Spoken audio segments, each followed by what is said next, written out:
au nom des membres du conseil d'administration et de toute l'équipe ARCA qui viennent de perdre une estimée collaboratrice et collègue en la personne de la regrettée Mademoiselle Barbine Kidichou.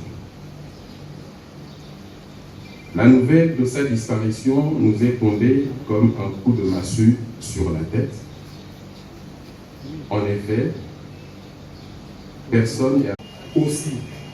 je tiens à remercier particulièrement notre directeur général ainsi que le président du conseil d'administration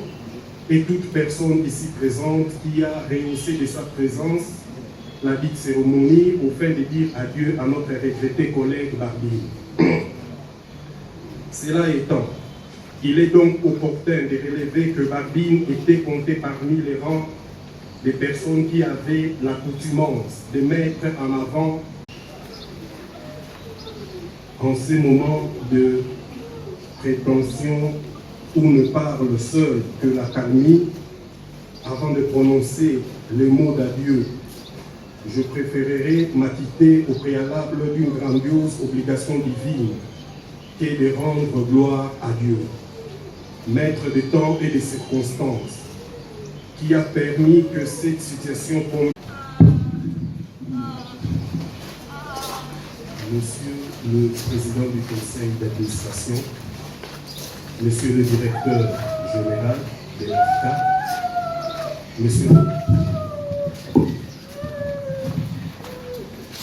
monsieur le directeur de la régulation et du contrôle, mesdames les sous-directrices, messieurs et mesdames, en ces moments de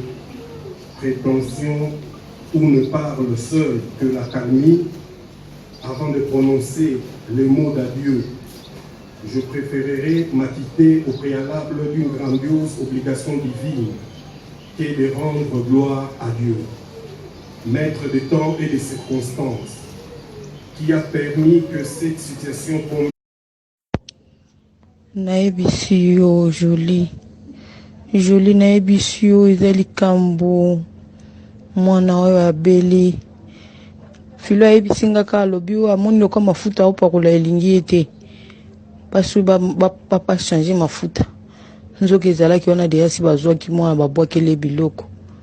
ekomi oyo mbala liboso kutu nayoka okake babwakele kake ebeti ye nzoto mobimba bapota na mutu bapasoli ye nzoto epasuki basala nzambe bazokende kobondela basala nzambe balobi mwana na bamemi musika basali mabe na baninga okolinga te joli okolinga te okokoka te joli okokoka te nazalaki wana na tongo filo abenga yenga na ba 5 heures nakoki te nazalaki wana nafandi na yenga mpe nzoto eza bien mpenza te me nasi efforce na ye na pe masiko nazozonga nakende sukuna nafandisa ye pasi joli nayebisi yo pasi leki na ngai pasi likambo monene boye nazotala ye aza kaka nata na baladi na ye wana akobela ngai nakotindela yo akomela nga azosenga nga soyeba nzimbu ya ile wi amen mama envoie-moi ça mwana azotindela ye wi natindeli bapsom amen mama nebisio basala nzambe mo bakende kuna bayebisi ngai mama Mireille nzambe kaka sala mwana wana oza lisu te bakena ye musika bakena mwana na musika trop tard nzambe kaka loba sala nazokoka te joli naokoka te nazokoka te mwana wana nazokoka te ntango nabelaka mbala liboso aya kozwa nga na mutuka na ye akememangaki atika nga na hôpital nazokoka te joli pasi motema pasi joli motema pasi David alingi lokola mwana moke David abima yaya Barbine Barbine asekaka ne kaka abengaka mutu tantine te sosi amona koka na mama na ye okomika mama na ye mama eza pasi joli eza en fait babwakelaki yango juste autant mission de service na Maroc tant azongi ka na avion déjà na aéroport ba boakeli yango abeli pendant un mois à souffrir na maman bango babiki babi moto abwakeli yo ndeka baluka bato basalisa ka moto abwakeli yo eza po bomao esali pe ka yo bika tant yo bika pe azongi pe moi en forme allez en tout cas elle a souffert allez bambi sous moi ya kake vraiment ti ya mutema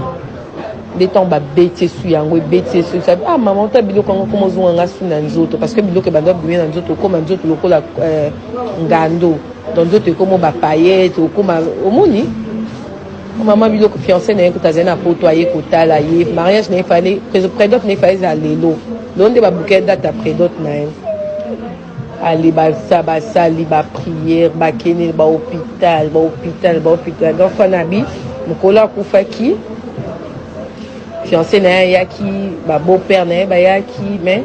alala na mbeta pesi bonka mukongo tala bango te pesi bonka po ni tala biso tabité na tala binote ba vandi na ya sengi ba pizza sengi nyonso ko senga sengi boye ay bisi kon fa na bisi ka ebi ki mobile na nga makasi enfin na biwi ya nga ka makasi ah c'est gentil maman abandi komi abandi maman ça pas maintenant ça ba crise abandi babiso tali mwasi abe la fanga ba photo taka mwasi ndaza bo so talier ndabela ki okotala te allez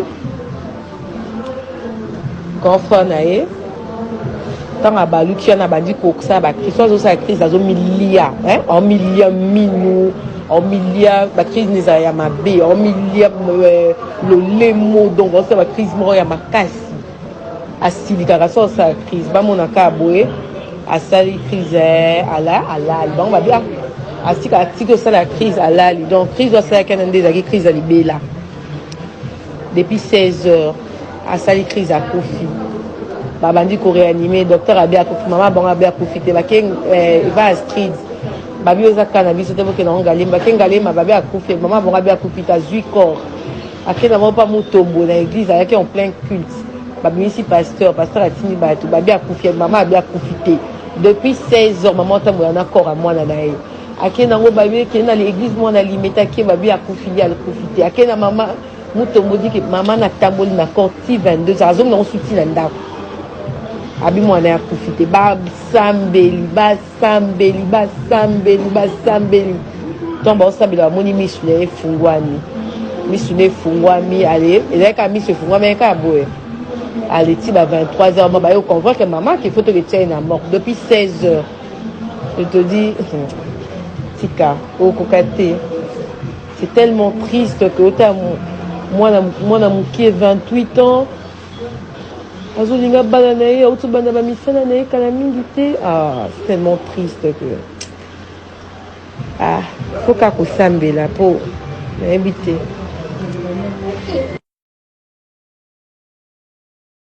Ah maman c'est tellement compliqué yo moi bien droit c'est quoi même si mtukaba ko maladie ampese tomba autono qu'est-ce qui prouve que yem tabwa que tu n'as pas de preuve et bloka mystique aux en preuve ta maman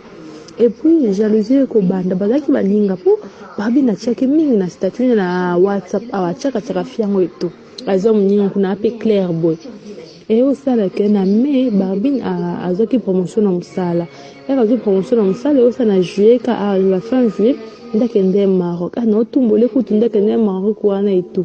ayo zonga pe ko ba fête chaque samedi barbine yo fanda te chaque samedi ka ba fête azo seka et au sala que a utaki Maroc azonga kizo ne fina sepelete po yeba sélectionner qui était vu que barbine ya kote fina jana msala barbine ensima matigra amo ke ba formation uzoe bandaka pasa wana komba ba jeton na barbine jeton et puis akasi barbine ennemi akasi barbine ennemi d'ailleurs ko boa kele maladie ampese PC tango siko maladie ampese ko yeba na babike zai ala yo boa kele siko maladie anzoko oyezala ezo vimbi so makolo mteme so pela moto ndakomi ngana moni teme son cousin le bifaçon komi andini côté ba ko funga la siake elle a noir si elle a maigri ba po tanzo to mbatina mutu partout moninga nana komeka so babu na sombe mo be fasomba ala ti be fasa la sala be fasa. la chair de poule. Alors la toute dernière version qui est sortie,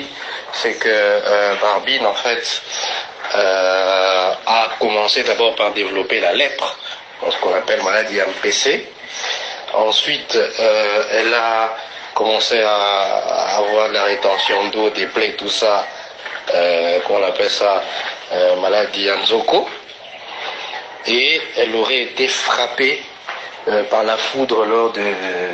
la dernière pluie là qu'il y a eu, je pense, qui nous a tous à un moment donné dans notre sommeil inquiétés.